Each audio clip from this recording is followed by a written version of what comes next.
চলাকালীন সময়ে বাইরে আসা সম্পূর্ণ নিষেধ।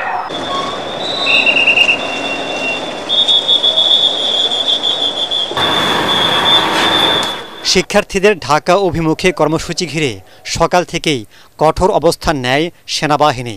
তারপরও ঢাকা চট্টগ্রাম মহাসড়কের শনিরাখড়া যাত্রাবাড়ি এলাকায় রাস্তায় নামে আন্দোলনকারীরা। পুলিশ তাদের ধাওয়া দিলে সংঘর্ষ বাধে।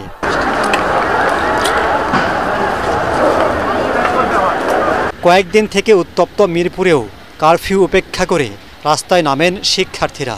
সেখানেও ধাওয়া পাল্টা ধাওয়া হয়। সকাল 11টার পর উত্তরা এলাকায় জড়ো হতে থাকেন বিভিন্ন স্থান থেকে আসা শিক্ষার্থী ও সাধারণ মানুষ।